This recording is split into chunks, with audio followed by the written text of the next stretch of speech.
Hello दोस्तों, आपका स्वागत है आपके अपने यूट्यूब चैनल अल्फा ट्रैक में। आज के इस वीडियो में हम संख्या एवं संख्या पद्धति से संबंधित कुछ सवालों को हल करना सीखेंगे।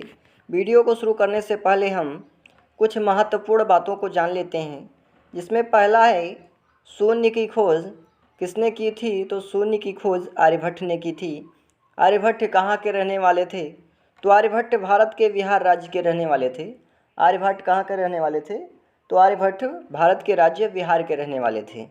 शून्य की खोज से पहले 10, 20 आदि संख्याओं को कैसे लिखा जाता था? तो इन संख्याओं को शब्दों में लिखा जाता था, जैसे 10, 20 इस प्रकार से लिखते थे। शून्य क्या है? तो शून्य ना तो धनात्मक संख्या है और ना ही ऋणात्मक संख्या है। शून्य एक उदासीन संख्या है। शून्य कैसी संख्या है? तो शून्य उदासीन संख्या है। अगला है सबसे छोटी पूर्ण संख्या क्या है? तो सबसे छोटी पूर्ण संख्या शून्य है। सबसे छोटी पूर्ण संख्या शून्य है। सबसे छोटा धन पूर्णांक क्या है? सबसे छोटा धन पूर्णांक क्या है? तो +1 है। सबसे बड़ी ऋण पूर्णांक कौन सी संख्या है? सबसे बड़ी ऋण पूर्णांक कौन सी संख्या है? तो -1 है। -1 है। सबसे छोटी प्राकृत संख्या 1 है। सबसे छोटी प्राकृतिक संख्या 1 है। सबसे छोटी विषम संख्या 1 है। सबसे छोटी विषम संख्या 1 है। एक ना ही भाज्य है और ना ही अभाज्य है। संख्या 1 ना ही भाज्य है और ना ही अभाज्य है। सबसे छोटी भाज्य संख्या 4 है। सबसे छोटी भाज्य संख्या 4 है। सबसे छोटी समअभाज्य संख्या समअभाज्य संख्या 2 है और इकलौती समअभाज्य संख्या भी 2 है और कोई भी सम संख्या अभाज्य नहीं है 2 को छोड़ करके। सबसे बड़ी प्राकृत संख्या कौन सी है? तो सबसे बड़ी प्राकृत संख्या कोई नहीं होती, अनंत तक होती है। यानी प्राकृतिक संख्याएं कितनी होती हैं? 1 से लेकर के अनंत तक होती हैं। तो सबसे बड़ी प्राकृत संख्या क्या होगी? अनंत होगी। सबसे बड़ी पूर्ण संख्या क्या होगी? तो यह भी अनंत होगी। 1 का कोई पूर्ववर्ती नहीं होता है। 1 का पूर्ववर्ती कोई नहीं होता है। सभी प्राकृतिक संख्याएं पूर्ण संख्याएं हैं। सभी प्राकृतिक संख्याएं पूर्ण संख्याएं हैं, परंतु सभी पूर्ण संख्याएं प्राकृतिक संख्या नहीं होती। सभी प्राकृतिक संख्याएं पूर्ण संख्याएं हैं, परंतु सभी पूर्ण संख्याएं प्राकृतिक संख्या नहीं होती हैं, क्योंकि प्राकृतिक संख्या 1 से स्टार्ट होती है, यानी 1 से शुरू होती है। और होल नंबर्स में क्या होता है? पूर्ण संख्या में क्या होता है? 0 से गिना जाता है। पूर्ण संख्याओं में 0 को भी ऐड कर लिया जाता है, सम्मिलित कर लिया जाता है। इसलिए सभी प्राकृतिक संख्याएं पूर्ण संख्याएं हैं, परंतु सभी पूर्ण संख्याएं प्राकृतिक संख्या नहीं है, क्योंकि पूर्ण संख्याओं में 0 को भी सम्मिलित किया जाता है, जबकि 0 प्राकृतिक संख्या नहीं है। आगे देखिए, 1 से 100 तक के अभाज्य संख्याएं। 1 से 100 तक की अभाज्य संख्याएं कौन कौन सी हैं? तो 2, 3, 5, 7, 11, 13, 17, 19, 23, 29, 31, 41, 43, 47, 53, 59, 61, 67, 71, 73, 79, 83, 89, 97। ये कैसी संख्याएं हैं? तो ये अभाज्य संख्याएं हैं। 1 से 100 तक कितनी अभाज्य संख्याएं हैं? तो 1 से 100 तक कुल 25 अभाज्य संख्याएं हैं। 50 से 100 तक कुल 10 अभाज्य संख्याएं हैं। 50 तक यानी 50 से लेकर के 100 तक कुल कितनी अभाज्य संख्याएं हैं? तो 10 हैं। 1 से लेकर 50 तक कितनी अभाज्य संख्याएं हैं? तो 15 हैं। 1 से 50 तक कितनी अभाज्य संख्याएं हैं? तो 15 हैं। और 50 से लेकर 100 तक कुल 10 अभाज्य संख्याएं हैं, तो टोटल हो गई 25 संख्याएं। 25 अभाज्य संख्याएं हैं 1 से 100 तक में। सबसे छोटी अभाज्य संख्या क्या है? तो सबसे छोटी अभाज्य संख्या 2 है। किसी संख्या में शून्य जोड़ने पर उस संख्या का मान नहीं बदलता है। यानी कोई संख्या हो, उसमें आप शून्य जोड़ेंगे तो क्या उसका मान बदलेगा? नहीं बदलेगा। अगला देखिए,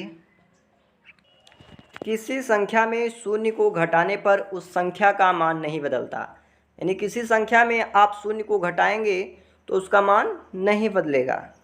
शून्य से किसी संख्या में गुणा करने पर गुणनफल शून्य होता है। शून्य से किसी संख्या में गुणा करने पर क्या होगा, उसका जो गुणनफल होगा यानी उसका जो प्राप्त फल होगा क्या होगा, शून्य होगा। शून्य में किसी संख्या से शून्य को छोड़कर भाग दिया जाए तो क्या होगा, उसका भागफल क्या होगा, शून्य होगा। ये थी कुछ महत्वपूर्ण बातें, इसको आप नोट कर लीजिए क्योंकि अक्सर ये एग्ज़ाम में पूछा जाता है, कहीं ना कहीं पूछ लिया जाता है। अब हम शुरू करते हैं कुछ महत्वपूर्ण सवालों को। अगला है भारतीय गणना प्रणाली या दशमिक संख्याएं डेसिमल नंबर। इसके बारे में हमने थोड़ा सा पहले वीडियो में बताया था कि 0 से लेकर के 9 तक अंकों को दशमिक संख्याएं कहते हैं। 0 से लेकर के 9 तक अंकों को दशमिक संख्याएं कहते हैं। इस प्रणाली में संख्याओं को लिखने के लिए क्रमशः इकाई, दहाई, सैकड़ा, हज़ार, 10,000, लाख, 10 लाख, करोड़, 10 करोड़ इत्यादि संकेतों से हम इसको व्यक्त करते हैं, लिखते हैं। उदाहरण देखिए, संख्या दिया है 43 करोड़ 25 लाख 23,716 को भारतीय गणना में लिखना और पढ़ना कैसे है। तो चलिए देखते हैं। इकाई के स्थान पर 6 है, दहाई के स्थान पर 1 है, सैकड़े के स्थान पर 7 है, हज़ार के स्थान पर 3 है, 10,000 के स्थान पर 2 है, लाख 5 है, 10 लाख 2 है, करोड़ 3 और 10 करोड़ के स्थान पर 4 है। इसको ऐसे भी देखो कैसे लिखते हैं शब्दों में, 43 करोड़ 25 लाख 23,716। आगे देखिए, अगला है स्थानीय मान। क्या है, स्थानीय मान किसी संख्या में किसी अंक का स्थानीय मान, किसी संख्या में किसी अंक का स्थानीय मान यह इंगित करता है कि वह अंक इकाई, दहाई, सैकड़ा आदि के स्थान पर है। अर्थात किसी संख्या में किसी अंक का स्थानीय मान क्या इंगित करता है कि वह अंक किस स्थान पर है, सैकड़े के स्थान पर है, इकाई के स्थान पर है, दहाई के स्थान पर है, कौन से स्थान पर है। तो इसमें उदाहरण देखिए, इकाई अंक का स्थानीय मान इकाई गुणे 1, दहाई अंक का स्थानीय मान दहाई गुणे 10। यानी इस प्रकार से आप लगा सकते हैं इसको। आगे देखिए, इसमें देखिए पहला सवाल दिया गया स्थानीय मान। सवाल में दिया है कि दी गई संख्या में सबसे अधिक स्थानीय मान किसका है, सबसे अधिक स्थानीय मान किसका है। तो सबसे पहले क्या करेंगे, स्थानीय मान ज्ञात करेंगे। तो 8 का स्थानीय मान कितना है, 8 होगा। 8 होगा। 6 का देखिए कितना है, 6 के आगे देखिए एक संख्या इसलिए 1 जीरो बढ़ाएंगे। उसी प्रकार से अगला देखिए, 3 के आगे कितनी संख्याएं हैं, 2 संख्या इसलिए 2 जीरो बढ़ाएंगे। कितने जीरो बढ़ाएंगे, 2 जीरो बढ़ाएंगे। अगला देखिए 9 के आगे कितनी संख्याएं हैं, 3 संख्याएं इसलिए आगे 3 जीरो बढ़ाएंगे 9 के। अगला है 5 के आगे देखिए कितनी संख्याएं हैं, 4 संख्याएं इसलिए 4 जीरो लगाएंगे। देखिए सबसे अधिक स्थानीय मान किसका आया है, सबसे अधिक स्थानीय मान 5 का आया है। यही हमारा उत्तर है, यानी 5 का स्थानीय मान सबसे अधिक आया है, यही उत्तर है। अगला देखिए, अगला सवाल कह रहा है कि दी गई संख्या में या संख्या में आए 8 के 2 स्थानीय मानों का अंतर होगा। यानी संख्या में 8 2 बार आया है, दोनों के स्थानीय मानों का अंतर क्या होगा। तो मान में अंतर पूछ रहा है, इसका अर्थ है घटाना है। यानी मान में अंतर पूछ रहा है, अंतर का मतलब होता है घटाना। अंतर पूछेगा तो आप माइनस कीजिएगा, योग पूछेगा तो आप प्लस कीजिएगा। योग पूछे तो जोड़ना है, अंतर पूछे तो घटाना है। योग पूछेगा तो जोड़ना है, अंतर पूछेगा तो घटाना है। तो इसमें क्या करोगे, सबसे पहले स्थानीय मान ज्ञात करो। तो 8 का स्थानीय मान क्या होगा, 8 का स्थानीय मान 8 होगा। दूसरा जो 8 आया है उसका स्थानीय मान क्या होगा। 8 के आगे देखिए कितनी संख्याएं हैं, उतने जीरो इस 8 में बढ़ा लीजिए। 1 2 3 जीरो है, यानी 3 संख्याएं हैं तो 3 जीरो हम बढ़ा लेंगे, उसको जीरो ही समझिए। जितनी संख्याएं दी हैं उतने जीरो ही समझिए, यानी 8 के आगे हम उतने ही जीरो बढ़ा लेंगे। अब अंतर पूछ रहा है तो इस 8000 में से इस 8 को घटा लीजिए, यानी जो 8000 दिया है उस 8000 में से 8 को घटा लीजिए। तो 8 को घटाएंगे तो 10 - 2, 10 कैसे यहाँ से हासिल लेगा तो ये 10 हो जाएगा, क्योंकि जीरो में से 8 नहीं जाएगा। तो यहाँ बचा 2, यहाँ पर क्या बचा 9, यहाँ पर भी 9 ही बचा, और यहाँ से एक हासिल गई थी इसलिए यहाँ पे 7 बचा, यानी यही हमारा उत्तर है। उत्तर कितना आया 7992, यही उत्तर है। अगला देखिए, सवाल कह रहा है कि दी गई संख्या में 4 के स्थानीय मान और अंकित मान में अंतर, यानी जो संख्या दी गई है उसमें 4 के स्थानीय मान और अंकित मान में अंतर क्या होगा। तो अंतर ज्ञात करना है तो अंकित मान यानी अंक का अपना ही मान, यानी 4 का 4 ही होगा। स्थानीय मान चलिए ज्ञात कर लेते हैं। 4 के आगे कितने संख्याएं हैं, तो 4 के आगे 4 संख्याएं, इसलिए 4 जीरो बढ़ाएंगे।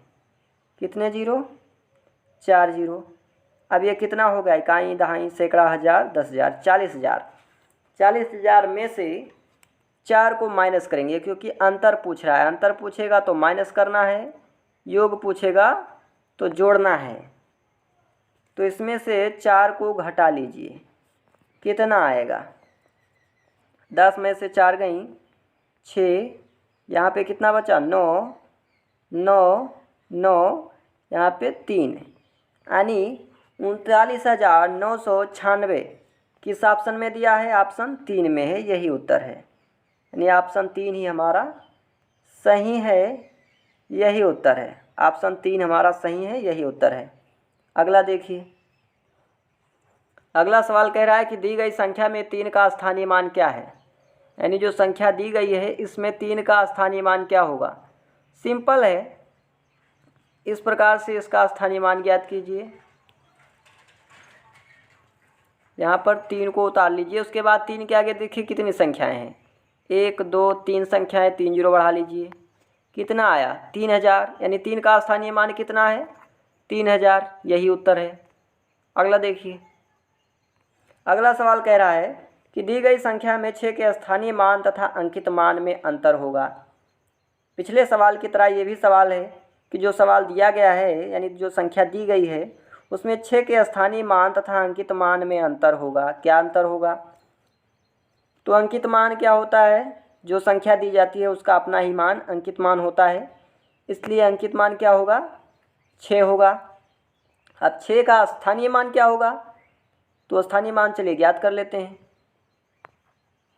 6 के आगे देखिए कितने जीरो, कितने मतलब संख्याएं हैं 1 2 3, तो 3 जीरो बढ़ा लीजिए। अब कितना आया 6000। 6000 माइनस, यानी जब अंकित मान में अंतर पूछे, स्थानीय मान और अंकित मान में अंतर, तो क्या कीजिएगा, बड़ी संख्या में से छोटी संख्या को घटा लीजिएगा। तो 6000 माइनस 6, तो 10 माइनस 6 कितना हुआ 4। तो देखिए 4 किस ऑप्शन में है, 2 ऑप्शन में आ रहा है। चलिए फिर से देख लेते हैं, यहाँ कितना हुआ 9 9, और यहाँ पर 5, कितना आया 5994, किस ऑप्शन में है 5994 किस ऑप्शन में है, ऑप्शन 1 में ही दे रखा है, यही उत्तर है। यानी ऑप्शन पहला ही हमारा सही है, यही उत्तर है। अगला देखिए, अगला सवाल देखिए क्या कह रहा है कि निम्न में 3 का स्थानीय मान इकाई किस अंक में है, यानी 3 का स्थानीय मान इकाई किस अंक में है। तो ऑप्शन में देखिए पहले ऑप्शन में देखिए 3 यहाँ पर है, तो इसका स्थानीय मान क्या होगा? इकाई तो होगा नहीं, इकाई दहाई सैकड़े के स्थान पर है, ये गलत है, ये तो होगा नहीं। दूसरा ऑप्शन देखिए, इसमें देखिए 3 यहाँ पर दिया है, इकाई दहाई, यानी इसमें भी दहाई के स्थान पर है, यानी ये भी गलत है, कट गया। तीसरा ऑप्शन देखिए, तीसरे ऑप्शन में देखिए 3 हमारा जो है इकाई के स्थान पर दिया है, यही उत्तर है। यानी ये यही पूछ रहा है केवल कि जो है 3 का स्थानीय मान इकाई किस अंक में है। तो 3 का स्थानीय मान इकाई अंक में ऑप्शन तीसरे में ही है, यही उत्तर है। अगला देखिए, अगला है प्रफिक्स यानी पूर्ववर्ती संख्याएं। किसी भी संख्या में से एक को घटाने पर, यानी किसी संख्या में से एक को घटाने पर जो संख्या प्राप्त होती है वह पूर्ववर्ती संख्या कहलाती है। यानी कोई संख्या दी गई है, उस संख्या में से एक को घटाया जाए तो दी गई संख्या की पूर्ववर्ती संख्या क्या कहलाती है? जो बचता है वह दी गई संख्या का पूर्ववर्ती कहलाता है। जैसे 8 - 1 कर लिया गया तो क्या बचा? 7। 7 क्या है? 8 का पूर्ववर्ती है, यानी पहले की संख्या है। उसी प्रकार से 27 में से 1 को निकाला गया तो 27 के पहले की संख्या 26 बची, 10 के पहले की 9, 15 के पहले की 14, और उसी प्रकार से 100 -1 किया गया, यानी 100 से पहले 100 का पूर्ववर्ती क्या है? 99। अगला देखिए, इससे संबंधित कुछ सवाल भी हैं।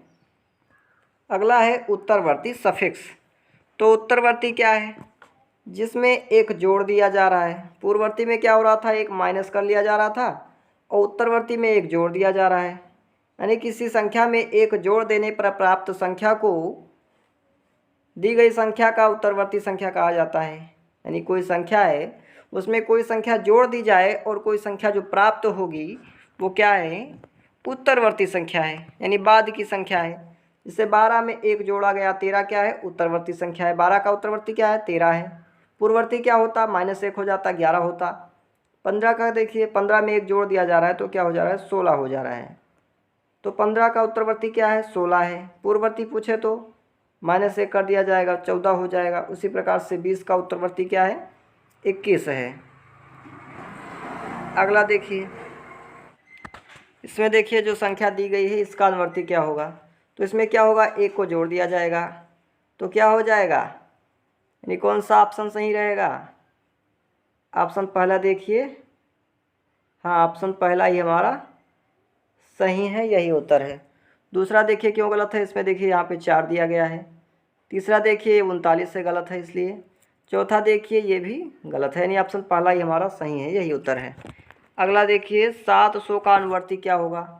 तो 700 में एक जोड़ा जाएगा, 701 हो जाएगा, यानी ऑप्शन पहला ही सही है। अगला प्रश्न देखिए, अगला सवाल देखिए क्या कह रहा है कि अंक 1, 0, 5 तथा 7 का प्रयोग कर 4 अंकों की सबसे बड़ी संख्या बनाइए। यानी संख्या क्या है? तो 4 अंकों की सबसे बड़ी संख्या क्या होगी इन संख्याओं को मिला करके? यानी दी गई संख्या जो है इसमें इन संख्याओं को मिला करके सबसे बड़ी संख्या 4 अंकों की कौन सी बनेगी? तो चलिए इसको बनाते हैं। इसमें देखिए 7 को आगे ले आते हैं, 5 को इधर लिख देते हैं, उसके बाद इस प्रकार से, यानी 7510 सबसे बड़ी संख्या क्या होगी? 7510। किस ऑप्शन में है? ऑप्शन 1 में ही दे रखा है, यानी यही उत्तर है, यही सही है। अगला देखिए, दी गई संख्या में 5 अंकों की सबसे छोटी संख्या क्या है? यानी जो संख्या दी गई है इसमें 5 अंकों की सबसे छोटी संख्या क्या होगी? तो सबसे छोटी करना है तो क्या होगा? 1 को हम बाहर ले आते हैं, पहले 1 को लिखते हैं, उसके बाद 0 को लिखते हैं, फिर सबसे छोटी संख्या क्या है इसमें? 3 है, 3 को लिख देते हैं, फिर छोटा क्या है उससे? 5 है, 5 को लिख देते हैं, फिर उससे छोटा क्या है? 7 है, 7 को लिख देते हैं। यानी क्या होगा? 10,357। 10,357 हमारी सबसे छोटी संख्या होगी 5 अंकों की। तो देखिए किस ऑप्शन में है? ऑप्शन 1 में है नहीं, ऑप्शन 2 में देखिए, हाँ ऑप्शन 2 में दे रखा है, यही उत्तर है, यही सही है। अगला प्रश्न देखिए, अगला सवाल देखिए क्या कह रहा है कि दी गई संख्या में या दी गई संख्या से बनी सबसे बड़ी और सबसे छोटी संख्या का योग। यानी जो संख्या दी गई है इस संख्या से यानी सबसे बड़ी संख्या और सबसे छोटी संख्या का योग क्या होगा। तो चलिए बनाते हैं। सबसे छोटी संख्या क्या होगी, यानी सबसे पहले हम सबसे छोटी को ज्ञात कर लेते हैं। तो सबसे छोटी क्या होगी, 10 हो गया, यानी 1 को पहले, उससे छोटा 0, उसके बाद क्या होगा, उससे छोटा 3, उसके बाद 5, यानी आया 1035 हमारी सबसे छोटी संख्या हो गई। सबसे बड़ी संख्या क्या होगी, तो सबसे बड़ी संख्या हमारी होगी 5, उसके बाद 3, फिर 10, यानी सबसे छोटी संख्या 1035, सबसे बड़ी 5310। अब योग पूछ रहा है, तो योग मतलब क्या होता है बताए थे इससे पहले। योग का मतलब होता है जोड़ना और अंतर का मतलब होता है घटाना। अंतर पूछे तो घटाइएगा, योग पूछे तो जोड़ देना है। तो कितना आएगा, जोड़िए इसको, कितना आ रहा है, 5, 4, 3, 6, 63, 45। कितना आ रहा है, 63, 45। देखिए किस ऑप्शन में है, 63, 45 देखिए किस ऑप्शन में है। ऑप्शन 1 में देखिए 63, 45 दे रखा है, यानी ऑप्शन 1 ही हमारा सही है, यही उत्तर है। अगला प्रश्न देखिए, इसमें देखिए क्या कह रहा है कि दी गई संख्या से बनी सबसे बड़ी संख्या क्या होगी। दी गई संख्या से बनी सबसे बड़ी संख्या क्या होगी। तो सबसे बड़ी में क्या होगा, सबसे जो बड़ी संख्या है उसको बाहर ले आएंगे। उससे छोटा क्या है, 3, उससे छोटा 1, उससे छोटा 0, यानी 35 क्या होगा, सबसे बड़ी संख्या 5310। सबसे बड़ी संख्या क्या होगा, 5310, यानी 5310, यही हमारी सबसे बड़ी संख्या होगी। किस ऑप्शन में दे रखा है, ऑप्शन 1 में ही दे रखा है, यही उत्तर है। अगला देखिए, अगला सवाल है कि निम्न में से सबसे छोटी संख्या कौन सी है। निम्न में से सबसे छोटी संख्या कौन सी है। तो देखिए पहला ऑप्शन देखिए 7413, ये तो है नहीं, होगा नहीं। दूसरा देखिए 7130। अगला देखिए 7985, यानी सबसे छोटा इसमें दूसरा ही है, बाकी तीनों क्या हैं, बड़े हैं, इसलिए ऑप्शन दूसरा ही हमारा सही होगा, क्योंकि यही संख्या सबसे छोटी है। अगला देखिए, अगला है वह छोटी से छोटी सम संख्या बताइए जिसका निर्माण 0, 1, 2, 3 से हुआ हो। वो छोटी से छोटी सम संख्या बतानी है जिससे, यानी जिसका निर्माण इतनी संख्याओं से, यानी 0, 1, 2, 3 से हुआ हो, वो भी सम संख्या होनी चाहिए। तो देखिए कैसे बनाएंगे। सबसे पहले क्या करेंगे, छोटी से छोटी संख्या पूछ रहा है, तो सबसे पहले छोटी संख्या उठाएंगे 1, उसके बाद 0, उसके बाद क्या होगा, सम पूछ रहा है, तो 23 यदि लिखते हैं तो सम होगा नहीं, तो लिख देते हैं 32, यानी ये सम हो जाएगा। तो देखिए इस प्रकार से 1032 किस ऑप्शन में दे रखा है, ऑप्शन 3 में दे रखा है, यही उत्तर है। अगला सवाल देखिए, अगला सवाल देखिए क्या कह रहा है कि वह छोटी से छोटी विषम संख्या जो अंकों 1, 0, 3, 4 तथा 5 से बनाई जा सकती हो। छोटी से छोटी संख्या वो भी कौन, विषम संख्या जो दी गई संख्याओं से बनाई जा सकती हो।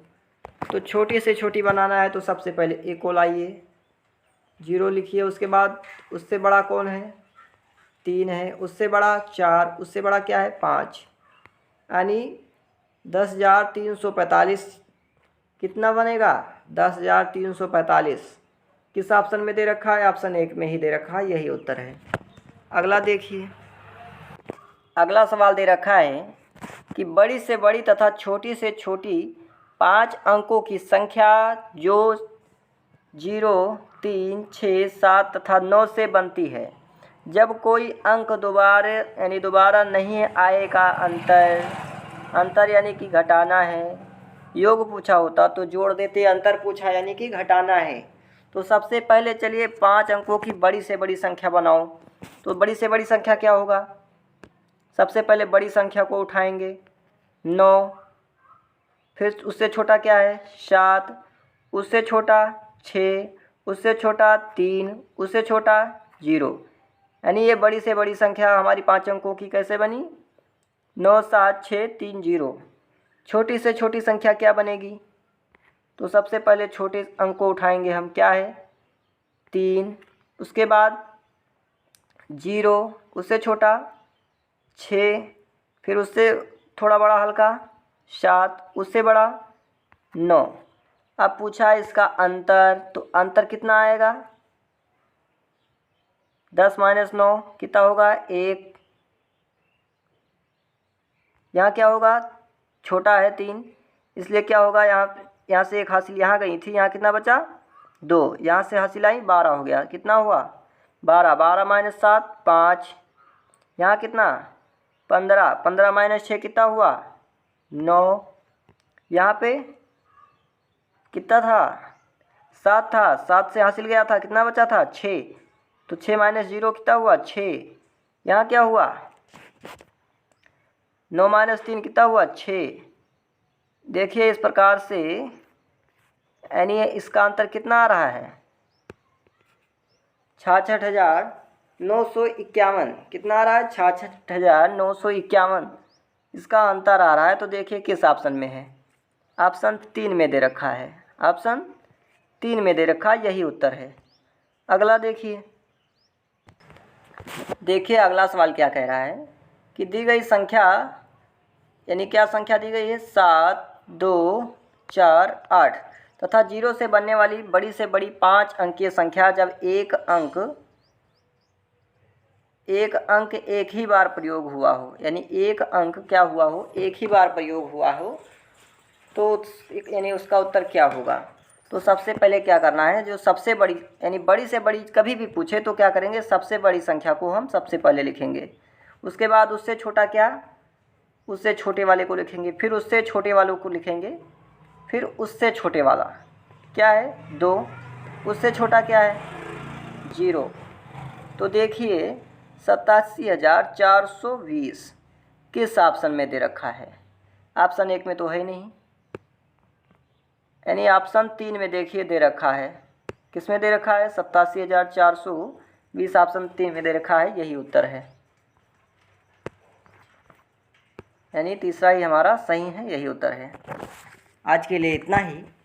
तब तक के लिए वीडियो पसंद आए तो चैनल को सब्सक्राइब करें, लाइक, शेयर एंड कमेंट करें। इसमें जो बच रहा है उसको हम अगले वीडियो में अपलोड कर देंगे।